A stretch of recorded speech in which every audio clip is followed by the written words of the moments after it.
Mga beach resort naman daw ang dadayuhin ngayong araw ng mga sumalubong sa bagong taon sa Cagayan de Oro kagabi. Kumustahin natin ang naging pagdiriwang. May unang balita live si James Paulo Yap ng GMA Regional TV. James, Happy New Year!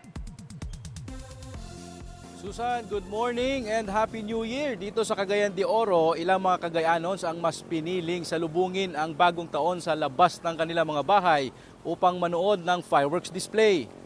Sinimulan ng ilang mga Cagayanon ang selebrasyon ng New Year Countdown sa pamamagitan ng pagsimba sa St. Augustine Cathedral Church sa Cagayan de Oro City. Maraming pamilya rin ang nagpalipas ng oras sa Gaston Park kung saan masaya nilang pinanood ang Symphony of Lights na inihanda ng LGU. Marami rin ang humabol sa pamimili ng paputok sa designated area sa Rotonda sa Cagayan de Oro City. Pagsapit ng hating gabi, maraming Cagayanons ang nanood ng fireworks display mula sa Cagayan Bridge. Ilang sasakyan at motorsiklo din ang nag-ingay bilang pagsalubong sa bagong taon. Ayon sa Cagayan de Oro City Police, naging mapayapa naman ang pagsalubong ng mga Cagayanon sa bagong taon.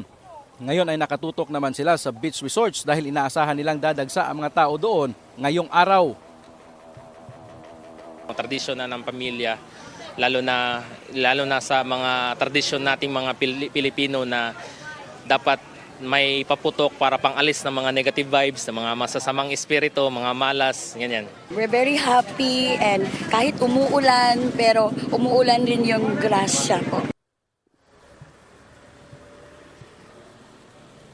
Susan, hanggang sa mga oras na ito ay walang naitalang insidente ang Cagayan de Oro City Police sa buong magdamag. Paalala nila sa ating mga kapuso na medyo nakainom na stay at home na lang para iwas disgrasya. Susan?